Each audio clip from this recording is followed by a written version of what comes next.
Hey, everybody, welcome back to Build It with Tim. On today's episode, we are talking about dates and converting time zones to the end user based on their selected time zone.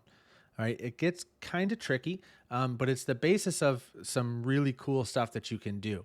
Now, I was going to do a video actually on a whole meeting scheduler app that I had built, but it got crazy complicated. So maybe down the road, I'll do that to kind of expand on this once I simplify it a little bit. But anyways, let's get started with what we're doing today by converting dates to the end user's time zone.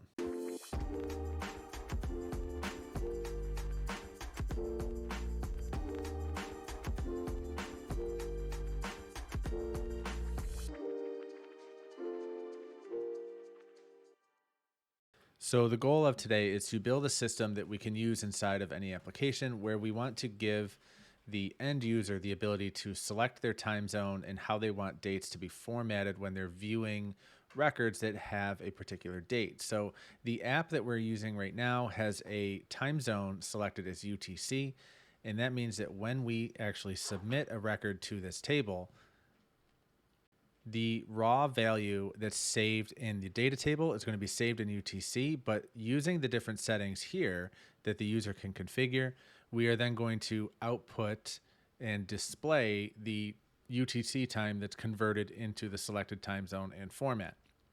By changing my time zone and how I want something formatted,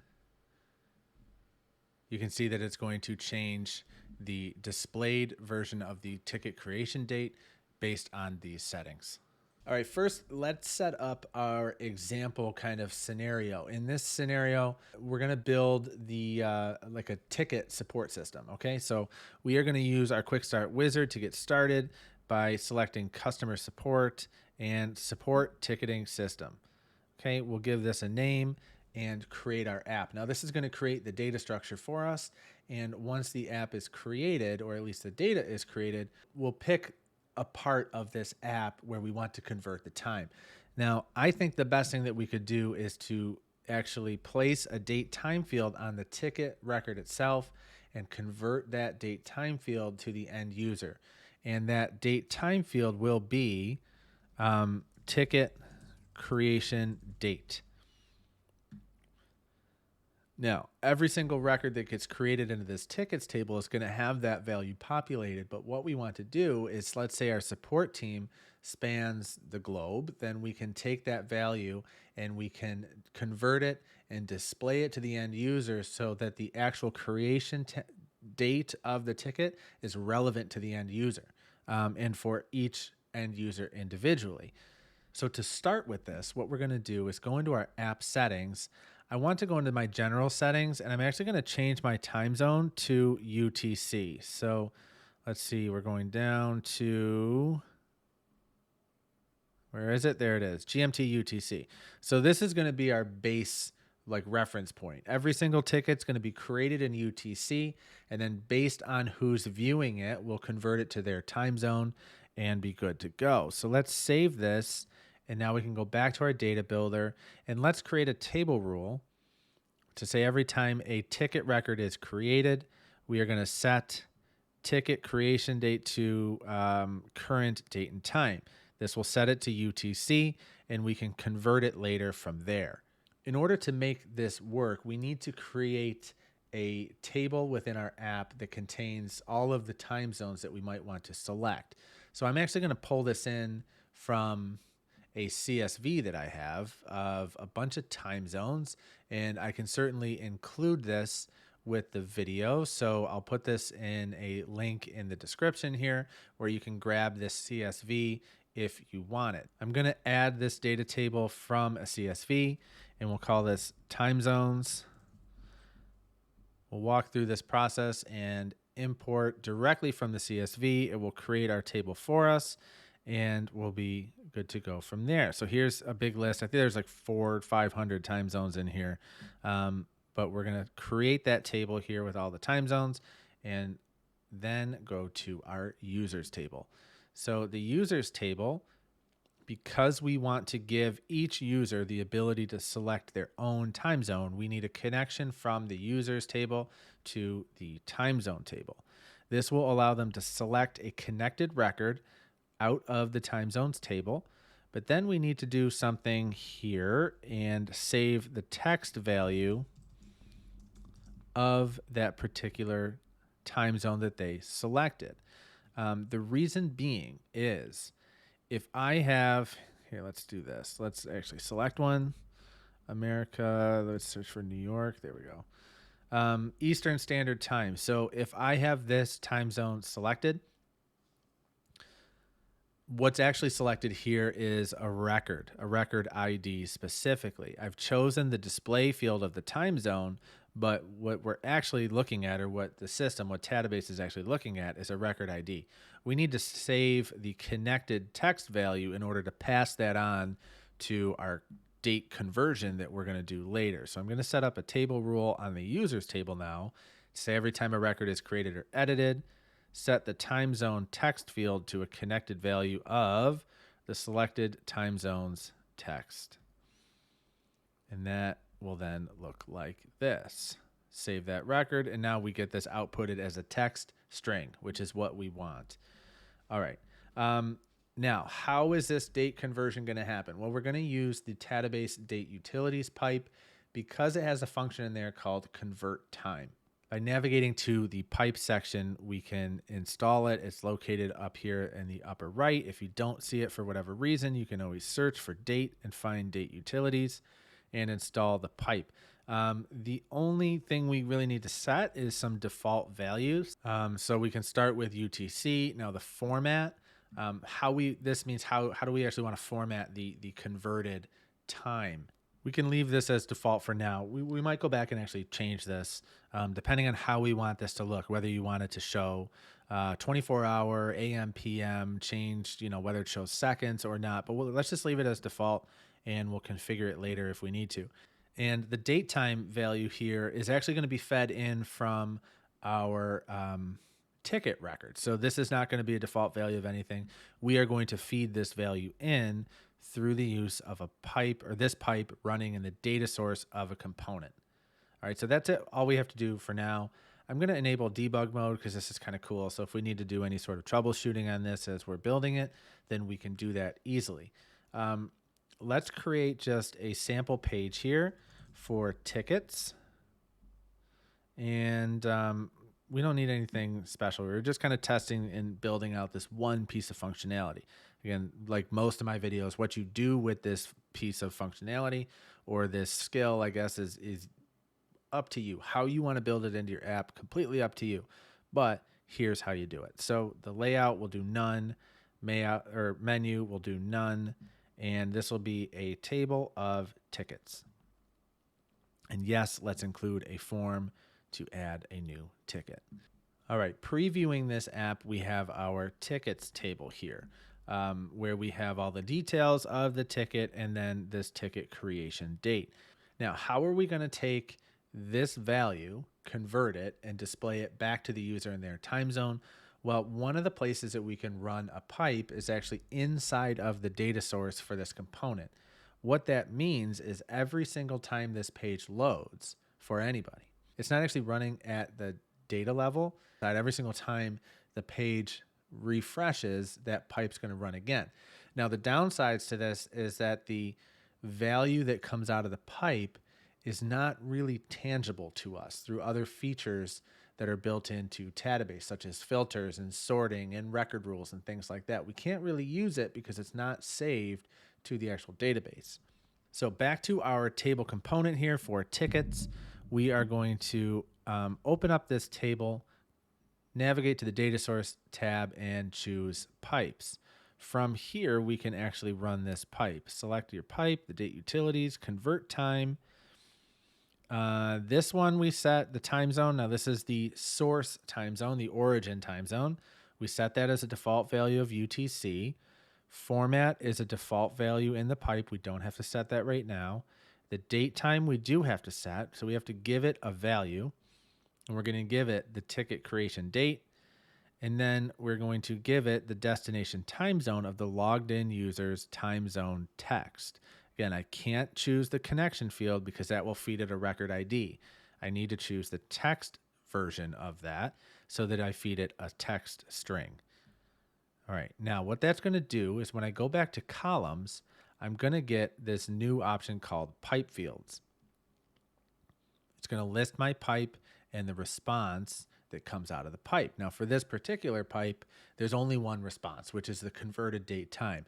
Other pipes are going to have multiple pipe fields available based on how many responses are configured in the pipe. Now, I'm going to take that response field and add it to the table. To recap, what we've done is we've created a data table for a whole bunch of time zones, 400 or 500 time zones.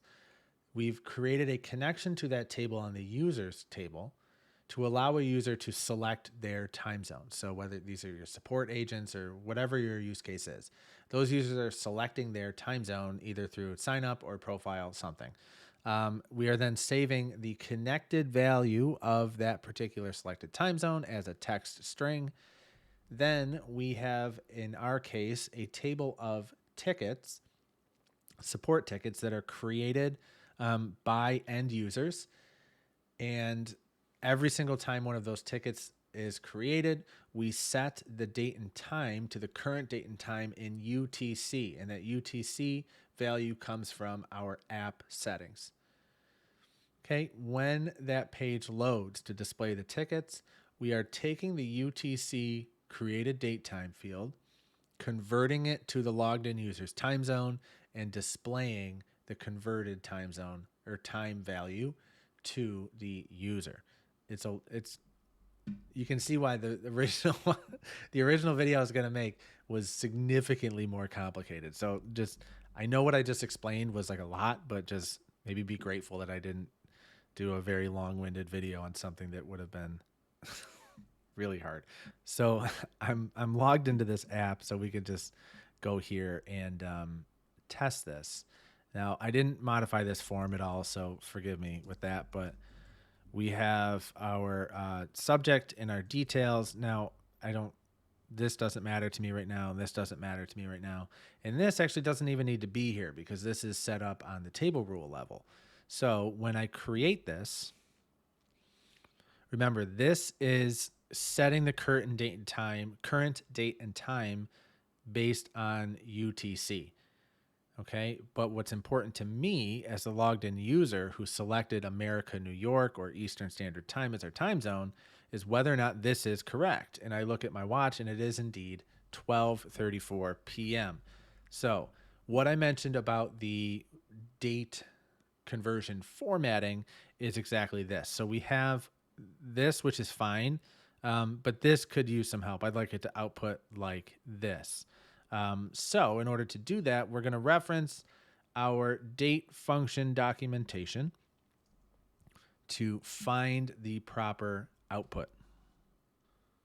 Okay, so here's what we're looking at for date time conversion. So how do we want this to output? We want it to be the month, day, year is fine, but we want to change the time.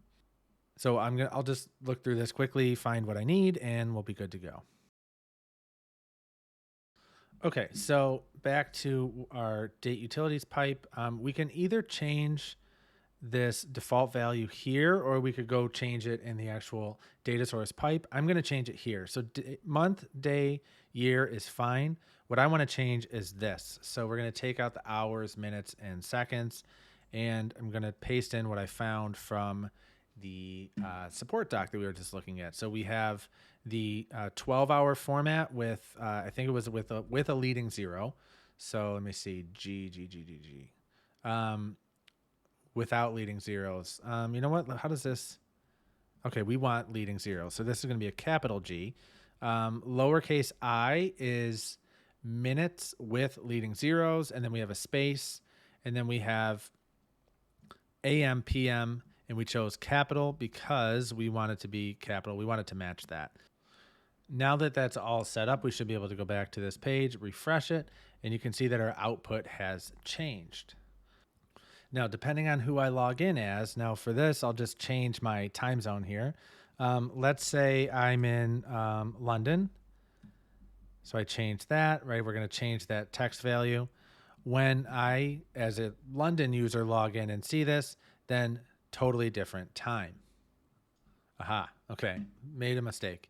Um, I used the wrong I used the wrong format. Let's go back and fix that. So rather than capital G, we need to use rather than capital G, right? Because that actually switches it to 24-hour. Then we can do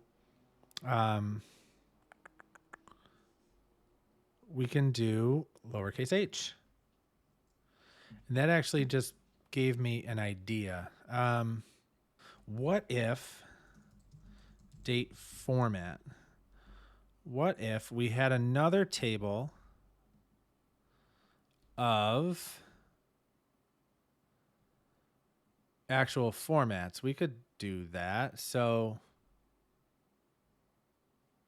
date format and then date format name. Yeah. And then the actual format itself. Yeah. So let's do this to finish off this little demo here. So we have date format name. All right, let's do, because we just tested users, one in the United States, one in Europe, let's do it like this. So we have month, day, year, and then we'll do 12-hour. And what this is going to be is month, day, year. What do we learn? Lowercase h is what we want. Lowercase h is 12-hour with leading zeros. Lowercase I, and then let's do capital for AM, PM.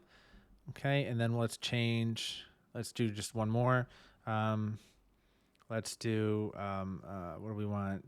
Day, month, year.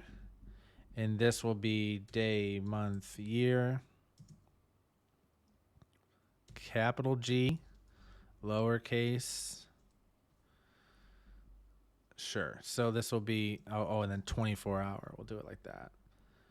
All right. Now back to the users table here. Let's add one more connection to that particular table.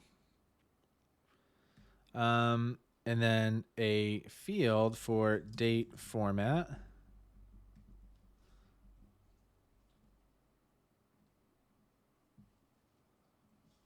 Whoops. Okay. Yep. Let's add another one. Text field this time. Date format text. And then just like we did with this one, we're going to say set the date format text to a connected value of the date format's format. We don't want the display name of it. We want, let's see. So we're going to do month, or no, I'm logged in as somebody who's in London right now. So let's do this one. And then that should give us this value here. And then I can go back into, let's go in and do this on the data source level.